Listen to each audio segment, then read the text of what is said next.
सहाबा कितना डरते थे।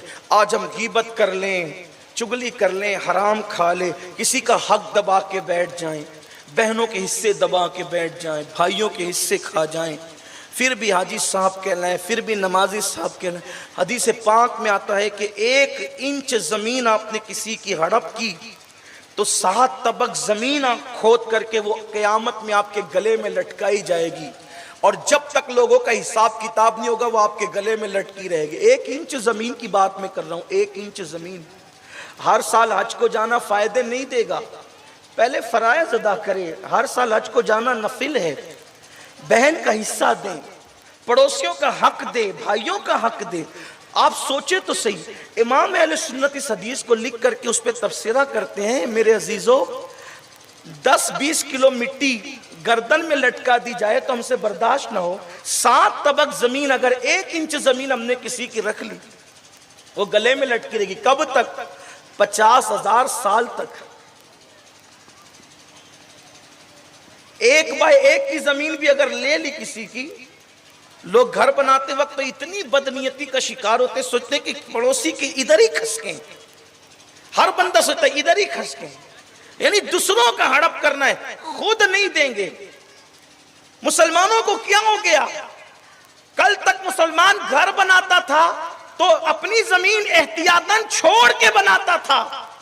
अगर 1 इंच जमीन मेरी छूट गई, 1 फीट छूट गई, कोई गम नहीं है, मगर क़यामत के दिन मेरी पकड़ तो नहीं होगी, ये सोचकर मुसलमान जमीन छोड़ देता था। आज तो खसकते ही जा रहे हैं। आज मुसलमानों के दिलों में कोई बस दुनिया दुनिया इतनी रच बस चुकी है दुनिया कि अब कब्र का ख्याल न रहा, आखिरत का ख्याल न रहा। आइए कैसे जिंदगी गुजारी उन अल्लाह वालों ने। एक हदीस मुझे याद आती है, एक सहाबी है मेरे आका अलैहिस्सलाम के, हुजूर अलैहिस्सलाम के सहाबी हैं, उनका नाम है उमर इब्ने साद रदियल्लाहु ताला अन्हु। उनको हम्स का गवर्नर बनाया था अमीरुल मोमिनीन सैयदना फारूक आजम रदियल्लाहु ताला अन्हु। अब देखना मुसलमान कैसे थे, इस्लाम के मानने वाले कैसे थे, ढूंढिए आप, तलाश कीजिए। मैं तो आपको ये कहता हूं, बुरा नहीं माने तो, हमने चोले बदल लिए, दिल नहीं बदले। हमने चोले बदले, दिल नहीं बदले। चोला बदलने से कुछ नहीं होता, चोला बदलने वाले बहरूपिये होते हैं, दिल बदलने वाले अल्लाह वाले होते हैं। दिल बदले, फिक्र बदले, सोच बदले। उमर बिन साद रदी अल्लाह ताला को हम्स का गवर्नर बनाया। गवर्नर मतलब क्या? पूरे शहर का सबसे बड़ा सियासी लीडर। अब हमारे यहाँ तो ये हमारी इस दुनिया में कि अगर पूरे शहर का कोई सियासी लीडर बने तो वो सोचे कि सब मैं ही हड़प करूं, है ना। ये आजकल फिक्र है, मैं उस पर कोई तफसीरा नहीं करता, बल्कि लोगों की फिक्र तो ये, यार कोई मोहल्ले का कारपोरेटर बनता है तो वो गटर के पैसे भी खा जाता है। ये कैफियत सूरत हाल है, लोगों को गटर का पैसा भी नहीं पुरता, ये सूरत हाल है। किसी का हाल ये है वो बेवाओं का पैसा खा जाए, किसी का हाल ये यतीमों का पैसा। अरे इतना सा पेट लाए हो, 4 उंगल का खाओगे कितना? अल्लाह के रसूल अलैहिस्सलाम फरमाते हैं कि इंसान का पेट इतना बुरा बर्तन है कि उसको कब्र की मिट्टी के सिवा कोई नहीं भर सकता। सब हड़प कर जाओ, सबका छीन के खा लो, पेट नहीं भरेगा। दोपहर को खाया शाम को फिर खाली होगा, शाम को खाया फिर सुबह खाली होगा। उसको पेट की मिट्टी, उसको कब्र की मिट्टी के सिवा कोई नहीं भर सकता। देखो आजकल तो आपने मोहल्ले का बड़ा बनाया, उसने भी लुटिया डुबोई। आपने दीन में किसी को बड़ा बनाया, उसने भी लुटिया डुबोई। इसलिए कि चोले बदले, दिल नहीं बदले। और मेरे आका ने फरमाया, कुदरत तुम्हारे लिबास, चेहरे, माल नहीं देखती, कुदरत तो तुम्हारे दिल देखती है। अच्छे कपड़े पहनकर कुदरत के यहाँ किसी को डिग्री नहीं मिलती, अच्छा दिल बनाने की वजह से कुदरत के यहाँ डिग्री मिला करती है। हुजूर के सहाबा थे शानदार सहाबा, रूए जमीन पर ऐसी मखलूक किसी ने न देखी होगी, रूए जमीन पर ऐसी मखलूक किसी ने न देखी होगी जो मेरे नबी के यार थे। तन मन धन तेरे कदम पर वारे, क्या नसीबे थे तेरे यारों के। जिस मुसलमान ने देखा उन्हें एक नजर, उस नजर की बसारत पे लाखों सलाम। फारूक आजम ने हम्स का गवर्नर बनाया है हजरत उमर इब्ने साद को। नाम याद रखें, शान वाली हस्तियां हैं। इन लोगों के नाम जबान पर आए तो भी कुदरत मुसीबतें दूर कर देती। ये वो बाबरकत लोग हैं जिनके नाम हुजूर की जबान पर आए थे। ये वो मुकद्दस और मुअज़्ज़ज़ हस्तियां हैं जिनको कुदरत ने यारी के लिए चुना था, अपने महबूब की यारी के लिए। हम्स के गवर्नर वहां हुकूमत कर रहे हैं हम्स पर। अब देखना असल में लोग जो मुसलमान नहीं है ना, वो मुसलमानों से इसलिए नाराज हैं या इस्लाम से इसलिए बदजन है कि मुसलमान इस्लाम की तालीम पर अमल नहीं कर रहे। जिस दिन मुसलमान इस्लाम की तालीम पे अमल करेंगे उस दिन ये सारे बादल छटेंगे, क्योंकि इस्लाम की तालीम पे अमल करने वालों को कुदरत ने गारंटी दी है। अभी असर की नमाज से पहले मेरे उस्ताद, मेरे कायद से मेरी गुफ्तगू हो रही थी, तो उन्होंने मुझे नसीहत फरमाई कि लोग ये समझते हैं कि ट्रेन में नमाज पढ़ेंगे तो तकलीफ होगी। कवल्ला कभी नहीं हो सकता। आप नमाज पढ़ें, आपकी तकलीफ दूर होगी।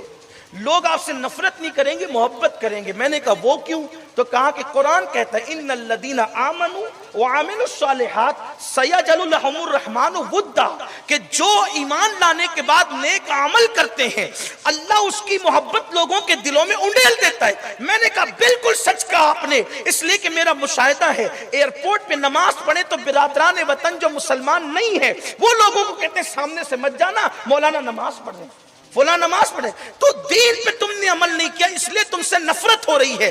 तुम आओ कुरान की तरफ, साहिबे कुरान की तरफ। नफरत के ये जो बादल आए हैं ना, ये हथियारों से नहीं छटने वाले, और बढ़ेंगे। डंडों से नहीं छटने वाले, और बढ़ेंगे। कुरान और सुन्नत की तरफ आओ, कुरान और साहिबे कुरान की तरफ आओ, कुरान पर अमल करते जाओ। हर बंदा तुमसे मोहब्बत करने पे मजबूर होता चला जाएगा। हालात तब्दील होंगे।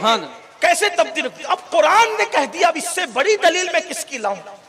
जब कुरान कहता है कि मोहब्बत उंडेल दी जाएगी जिसने नेक अमल किया ईमान लाने के बाद। नेक अमल है कहां से? यहां तो ट्रेनों में सफर करते तो ताश के पत्ते खेलते, भंकस करते हैं, भंकस करते हैं, ट्रेनों में हो लपाड़ करते हैं, गंदी फिल्में देखते हैं, नाच गाने देखते हैं। ये मुसलमानों का सफर है, ये हालत है। बहरहाल तो सईद उमर बिन साद रदी अल्लाह तआला अन्हु को फारूक आजम ने खत लिखा हम्स के गवर्नर को, जितनी जल्दी हो सके सारा साजो सामान समेटो और जल्दी से मदीने मुनव्वरा आओ और मुझे हिसाब दो तुम्हारे पास क्या क्या है। चंद ही दिनों में हम्स का गवर्नर इस हालत में अपने घर जाने से पहले अमीरुल मोमिनीन के पास हाजिर होता है कि हाथ में एक असा है, एक कटोरा है और एक कूजा है। बस 3 चीजें लेकर हम्स का गवर्नर अमीरुल मोमिनीन के पास पहुंचता है। फटे पुराने कपड़े, हम्स के गवर्नर के पास फटे पुराना कपड़ा ही नहीं है पहनने के लिए जो शान शौकत और जर्क बर्क के साथ पहन सके। खड़े हुए आंख में आंसू थे। आ गए आप? हाँ आ गया मैं। कहा कि ये हालत है आपकी, हम्स की गवर्नरी करके आपने कुछ कमाया नहीं, कुछ जमाया नहीं। कहा अल्लाह की इज्जत की कसम सारा असासा लेकर मैं आया हूं। कहा ये 3 ही चीजें आपके पास है? क्या मेरे नबी के यार थे? इब्ने साद ने कहा, हजरत उमर इब्ने साद ने कहा कि ये असा मेरी जरूरत है, पानी कटोरे से पीता हूं, कूजे में पानी रखता हूं, कटोरे में खाना खाता हूं, कूजे में पानी रखता हूं, खाने पीने और रास्ते के लिए बस इतना ही सफर के लिए मेरे लिए चीज काफी है, इससे ज्यादा मैं क्या करूं? तब उमर इब्ने खत्ताब ने कहा क्या इतने बड़े शहर हम्स में कोई मुखय्यर न था, कोई खर्च करने वाला न था जो तुम पे खर्च करता, तुम्हें कपड़े देता, तुम्हें लिबास देता, तुम्हें जरूरत की चीजें देता? का अमीरुल मोमिनीन ये छोड़ दीजिए। फारूक आजम ने कहा ठीक है, अहले हम्स ने तुम्हारी कद्र नहीं की। कहा कि कलम और दवात लाओ और कागज लाओ ताकि मैं अब किसी और अच्छे शहर का इनको जो है वो गवर्नर बना दूं और इनके नाम से मैं जो है वो नामा लिख दूं, ताकि ये वहां जाकर गवर्नर हो। और जितने फाके, जितनी तकलीफें इन्होंने वहां पर उठाई है, तो अब वहां उनको राहत मिले। उन्होंने कहा अमीरुल मोमिनीन मुझे मत आजमाइए, अमीरुल मोमिनीन मुझे मत आजमाइए, मुझे आजमाइश में मत डालिए। मैं हम्स से आया हूं और अब मुझे चैन नहीं है, मैं बेकरार हूं, मुझे सुकून नहीं है, मुझे इत्मीनान नहीं है। एक जुमले ने, एक काम ने मुझे तड़पा दिया है, तरसा दिया है। मैं बिल्कुल बेचैन और बेकरार हो गया हूं। अब मैं कहीं जाना नहीं चाहता, अब मैं अपनी कुटिया में अपनी पूरी जिंदगी गुजारना चाहता हूं। मैं चूंकि रसूलुल्लाह का सहाबी हूं, अब मुझे